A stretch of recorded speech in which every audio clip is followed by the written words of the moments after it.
What's up and welcome back to another video, and today we're going to be talking about how the Borderlands franchise has gone from the highest of highs to one of the biggest niche games of the modern era.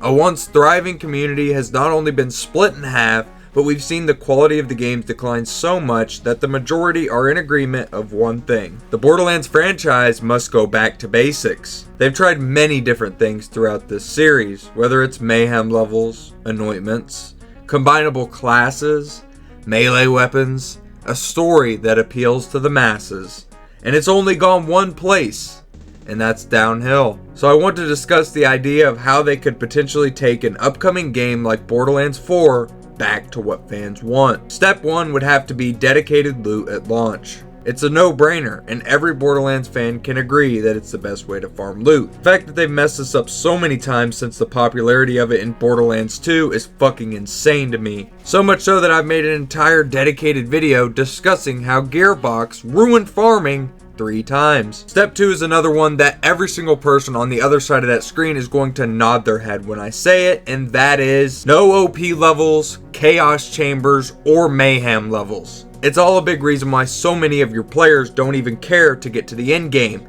And while I think Borderlands 2's OP levels did it the best, it's far from perfect game design, and it's not friendly to a newcomer in the slightest. It does one thing, and that's push players away. Leave it in the past. Borderlands 1 and the pre-sequel both have the best balanced end games in the series, and they both have the least to do in the end game, unfortunately. Even more so with the pre-sequel though, as at least Borderlands 1 has our number 3 spot. Which, step 3, bring Pearls back for the love of the world. End of story. I don't care about the excuse as to why they didn't return in 3. It's literally one of the biggest reasons why players still go back to that first Lands game.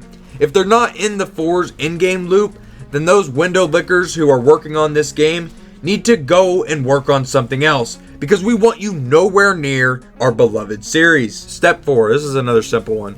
We need a compelling story. Even Borderlands 2 isn't a 10 out of 10 story, guys. And while yes, I adore it like most of you, I really don't remember anybody seriously raving about it back in 2013, 2015, when the game was peaking in terms of popularity. It really wasn't until we got the garbage that came out later on that we really started to appreciate those story elements back in Borderlands 2. So if we can at least get something on par with that, or maybe even better, that would be nice. Step 5. Raid bosses, and it's another one that's right in front of their faces, and it's a giant reason why BL2 has such a solid fan base all these years later. Give us at least 2 at launch to tide us over until the DLCs, and the raid bosses can have those open loot pulls that Randy Pitchford just eats the hell up. So if we could just leave those to the raid bosses, that would be nice, because please, I am not trying to see mini bosses drop 4 legendaries anymore. A raid boss dropping 1 or 2 legendaries on a kill at least makes sense. They did this over in Borderlands 2 with Vermi and Terra, and it was able to keep the community alive and happy while we anticipated the second DLC. And those are the 5 simple ones that just about everybody can agree on for a game that is going back to its roots for the Borderlands franchise. And if you would all agree with anything I've said, then please smash a like on it and share this video. I'd like to get this out to as many people as I can, and I don't even want to drag this video out any longer than it needs to be, as I've already discussed the 5 key components that would not only take the series back to its basics, but it would give the fans everything that they're looking for at a baseline that would keep us excited for future content. These are not only easy and welcome features by fans, but with the state of the franchise, they are must-haves for the 4th installment. If they've been listening at all over the last 10 years, they should know exactly what we want. And it's up to the Gearbox employees and the developers working on the game to actually listen this time around and go back to the formulas that are proven to succeed, and then just improve upon that. There's a lot Gearbox has done that some fans enjoy, like the slide and mantle. Personally, it doesn't bother me either way.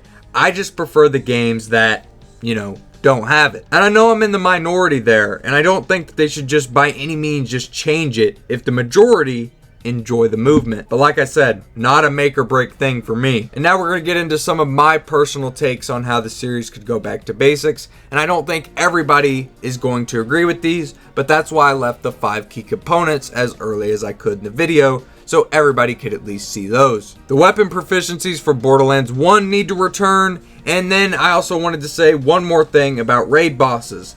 They shouldn't cost any more than 25 iridium or whatever currency they happen to go for. For me as well personally, the story campaign shouldn't be any longer than 12 to 13 hours. To keep players engaged and wondering what the hell is going to happen next, but still leaving room for players to digest a new game plus. You know, TVHM, which this shouldn't even have to be said, Wonderlands, but TVHM also needs to be there at launch. Please take those first 5 bullet points that I talked about at the start of the video into account. If anybody at Gearbox happens to be watching this video, listening, or maybe if you even know somebody who works at Gearbox, just think about sharing this video to them, because I think those key elements that I discussed in the earlier parts of this video are exactly what Borderlands fans are looking forward to with their Lands games. It's just a shame that most of the Borderlands franchise has some sort of glaring issue with it, whether it be the memory leaks in the beloved Borderlands 1 and 2 over on PC, which I've apparently heard even expands to the enhanced version on modern hardware like the Xbox Series X and PlayStation 5. The crazy multiplayer lag and menu lag in Borderlands 3 and Wonderlands, or the crossplay just flat out being broken from time to time. And I mean, multiplayer's always been a little bit buggy with rubber banding being a consistent issue. It really makes me fucking wonder how they haven't been able to improve on their server issues after all of these years. So I mean, that'd be another one just to go ahead and throw in there. Try and stabilize your servers before launch. Make sure that they're okay for 4 players to be playing in the same game at the same time. And I know we talked about pearls earlier on, but just more rarities in the game in general, whether it be effervescence or sheriff items, there's plenty of different routes they could go, and they've already went them in Borderlands 2, and it was very successful. So please, just take a listen to what the community has to say, and I think at the end of the day, Borderlands 4 will turn out a lot better than you think. These are some of my quick ideas and opinions on how the series could really benefit from its long-term success if done correctly with all of these features. But what features did I forget, or which ones do you agree with the most? Please let me know down in the comments below. Plenty of ways they can improve the games to go back to the vintage Borderlands that we all know and love. None of the Borderlands games are perfect by any means. I just really want the devs at Gearbox to take a look at what was done properly in each one, you know, preferably 1 and 2, as they're already making the game off the bones of BL3. The inspiration of it is already taken, and I'm sure plenty of the same team is working on the game. So, to avoid these games creating a dumpster fire like we've never seen before, all they need to do is listen.